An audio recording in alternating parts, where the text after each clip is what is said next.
This is Larry the Barber Man at Champ's Barbershop, 31 Riding House Street. I've had the privilege of having Josh Lamonaca here with me this evening. We're just going to have a catch-up interview. I interviewed Josh 6 months ago. Since then, he's done lots and lots and lots. So we're just going to have a catch-up interview before we do a review.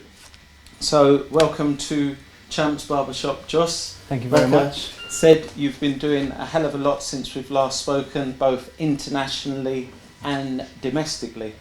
Just fill me in on what you've been doing internationally in terms of education and tours. Firstly, I just want to say massive thanks for having you host us guys here, because I love the passion, love the energy. Saturday night, what more can we have? So thank you lot first and foremost.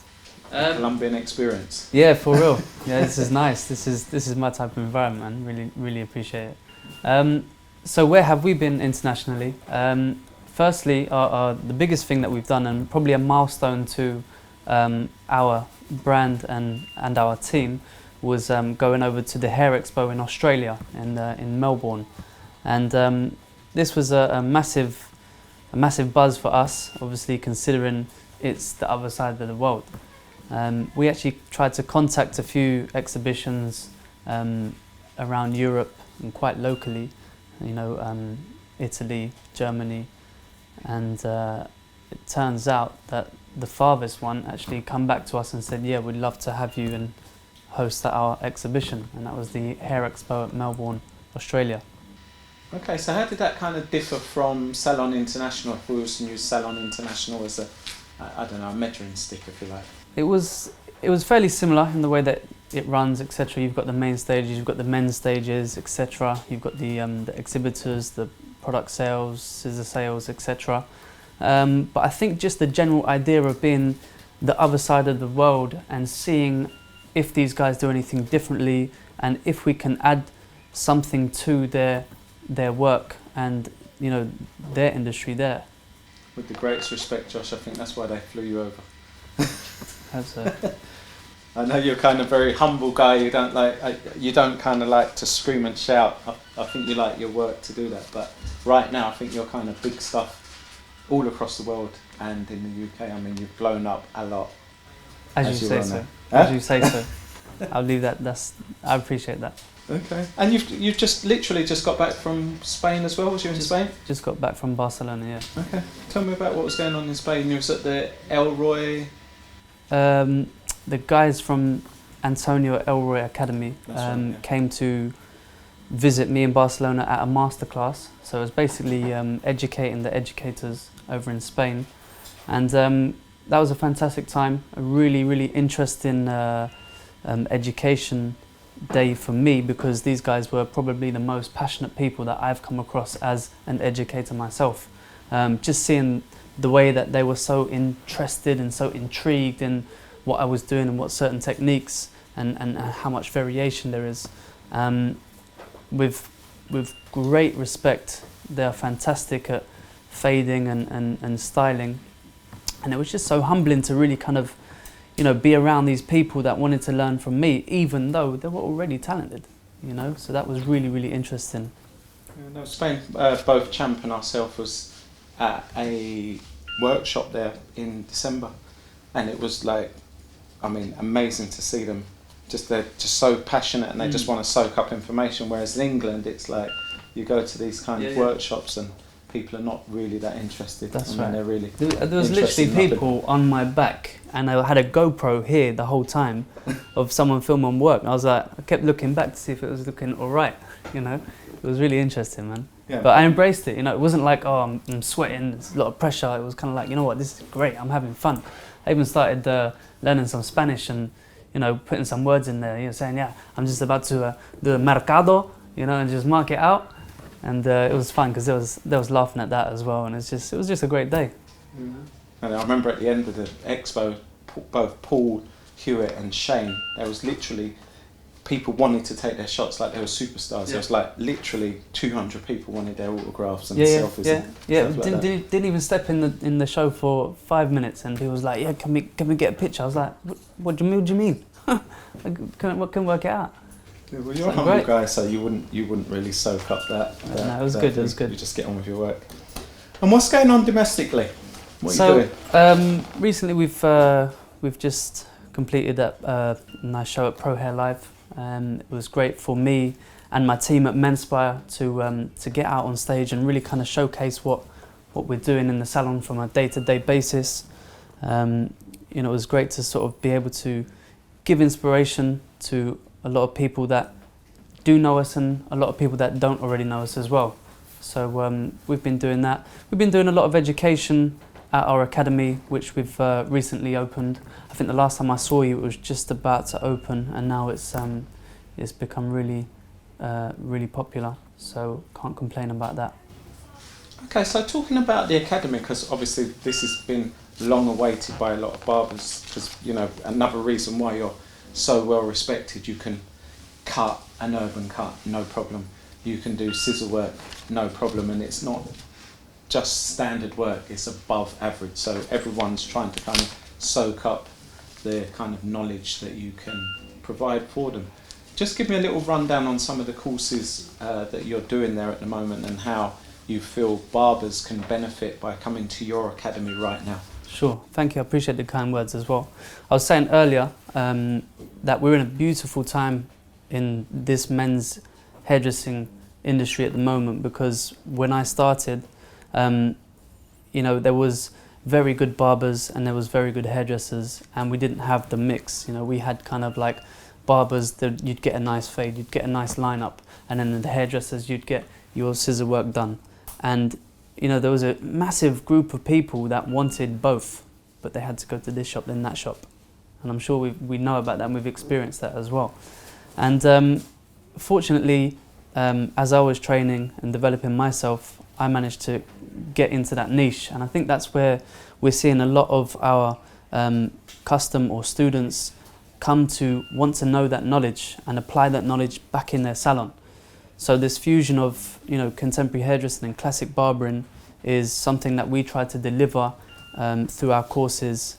And the courses that we have the one-day fundamental course, which is like a basic day of inspiration. They'll come and watch us do a demonstration. They'll then receive some theory work through philosophy and technical understanding, through consultation and effective communication as well. And then they will do a model and we'll finish up with a demonstration again. So that's the one-day course. That's just like a basic course that anyone can come to at any level and try to gain an experience with us and how we do things at Menspire Salon. We've then got a one-week course which we basically take people through longer hairstyles all the way through to shorter hairstyles like a crop. And we work with head blocks and live models as well. So that way you get the ethical understanding of how to actually utilize the scissor to then working all the way through to the clipper and the blade, etc. We've also got a 6-month program which is becoming increasingly popular. The 6-month program is basically like interval training. So someone will come to us on the first month and they'll do the fundamentals course. They'll do this one day of inspiration, they'll take it back to their salon, do what they do, and then come back the following month, okay, and then they'll start to work on layering, for example. Then the following month they'll come back and they'll work on just graduation. So each time they go away to their salon, they're taking this and they're applying this in their work and coming back even better than before, to the point where we get to the 5th and the 6th session, which is like a social media experiment. So this is a great way to end the course, because it's a really fun and exciting and useful tool to how we can utilize our social media and gain clients and, you know, show off our respectful work. And what we do on this last day is we get the guys to have a model. They'll cut their model creatively or classically, and we'll either go to the park, see some nature, or we'll go to a skate park, something that's cool, and we'll basically just do a nice little editorial shoot so they can have something collectively from the end of the course, from building up all the criterion and the skills and knowledge that they've applied and come to know from the 6-month course itself. And that's about it for the moment. Okay, so it would make them employment ready, if you like. It'll give them a portfolio. They'll gain, most importantly, the confidence to be able to, you know, tackle anything that actually comes into the salon. Whereas I think we're in an industry at the moment where, you know, you've got some people that maybe they don't want to do a skin fade because they think, you know, they're not quite at that level, or you've got some people that won't necessarily touch longer hair because, you know, they're not at that level, and then people will pass it on to those that can do it. But rather than anyone can do it, you know, they're just sort of selective with their clients. But, you know, what we want to try and achieve is an industry which, you know, everyone can do everything, and that's it. Yeah. Like I said at the beginning, you can kind of do the urban work, and you can do basically, the everything. hairstyling, kind of men's. But with confidence as well. Okay, that makes sense, yeah, with confidence. And when are you going to actually start a collection? Because, I mean, you're pumping out some amazing work, so I think the next progression for you is to have kind of collections and move into high-end competition, the Schwarzkopfs and the men's hairdresser of the year. When can we expect to see some of that kind of stuff from you? Hopefully really soon. It's something that we talk about often and daily. It's about putting things into place. But for me, it's important that I'm building my team before we do that. So hopefully we can create a team as an artistic way of doing things, and then we can all achieve that same kind of success rather than just one of us individually. So that for me is the most important, is just get my team where I want them, and then we can all do it and do it on the, you know, collectively, if you like. Okay. And talking about collections, because last time I spoke to you, kind of went through your range of scissors, and as I understand it, you've got a new addition to the collection. We have a new addition, yeah. Bring it on. All right. So, if you remember my interview last time, we have the red and black, the silver and the white, 5 inch, 6 inch, 6.5. So this time we have the rose gold 5.5s, beautiful in design, and this time again there are 5.5 as well. Oh.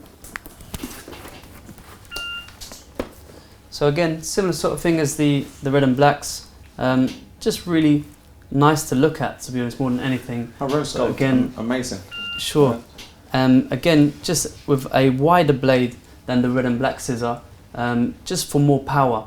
So rather we have the red and black blade, which is slightly finer for more precision-based work. For those that want to do a little bit of both and scissor over comb with this one, this is what I recommend. Yeah, so that's it. And dare I ask how much that rose 170 gold? they retail. Wow, okay, that's reasonable, affordable. Yeah. And these must be one of the only rose gold scissors available. I've never seen them. As far as I know, we just love the shape, and again the bevel and the thumb is important for us, just so that we can keep our wrists and, you know, our arms in a nice formidable shape, rather than having to always extend and overextend and cause any kind of strain. So that's the reason why we work in that way. So these to keep you arthritis free as well? Basically, yeah. Keep our future nice is what we want. You know, keep ourselves growing and injury free. That's it. Check yourself before you wreck yourself. Basically. Okay, nice one. So, Josh, what is the future? I mean, we've kind of talked about the near future. What's the future for Menspire? For Menspire, again, it's more international work, international education. We've got a few things lined up. Fortunately, we've been asked to go back to Spain, which is really nice. We're also heading to America in January. We're going to be doing a tour through Seattle, San Francisco, LA and New York. We're hoping to reach Canada as well, Toronto, and we've just been asked to head out to Moscow as well. So very fortunately are looking to sort of conquer a little bit more work internationally and just sort of spread the brand and become, you know, hopefully globally recognised just for doing what we do in the salon daily. Okay, just very, very last question. I mean, with your vision, I mean, to me, you're a visionary. What do you think in terms of barber skill, when you look all around, what do you think is lacking in the skill that you'd like to see improved? I think generally that's a good question. I think what's lacking in the industry is probably respect, you know, for other barbers, and I think it's something that we can all benefit from and really provide each other with a little bit more respect of people's work, whether they've been barbering for 6 months or 16 years. You know, I think everyone deserves to have a pat on the back or a little push of encouragement rather than any form of negative, you know, feedback or anything like that. I think it's important that we grow organically as an industry, in which I think we are. I think the stigma of, you know, hairdressers calling out barbers saying that they are people that, you know, they just couldn't cut women's hair so they fell into barbering. You know, that stigma has become an old age, you know, mention, if you like.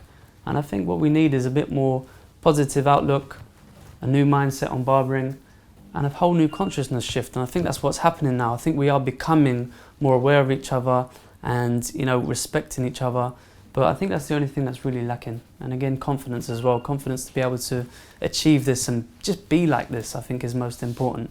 And that's what we try to run through at Menspire Salon. And, you know, really, and you guys here at Champs as well, you can tell instantly just by coming in here, you know, you've got that vibe, you've got that energy, you've got that cohesion and that kind of family-like squad, if you like. And that's something we have at the salon. And I think we need to try and progress this throughout the industry. And that for me is what's most important. So basically, if someone's lacking, give them constructive criticism, help build them rather than try and destroy them. That's it. Encouragement, enlightenment, whatever they need to sort of fulfill themselves and be happy with what they're doing, rather than, you know, feeling sort of sorry for themselves or slightly negative or they can't do anything because someone said so. That's it. Josh, thank you very much for sharing your words of wisdom. This is 6 months on. I'm sure in 6 months' time you're going to have compounded in your things that you're doing. So we'll sit down again in 6 months' time and find out where you're at. And yeah, everyone, if you want to go on to one of Josh's courses, where can they find you? Find us at www.menspire.co.uk. Thank you. Okay, so if you want to bring a skill set up, this is the place to visit. You've got 1 day courses, 1 week courses, and 6 months courses. Yeah, this is your perfect opportunity to bring your skill set up from a barber and a guy with barbering in his heart. So from Champs Barbershop, I wish you well. Thank you.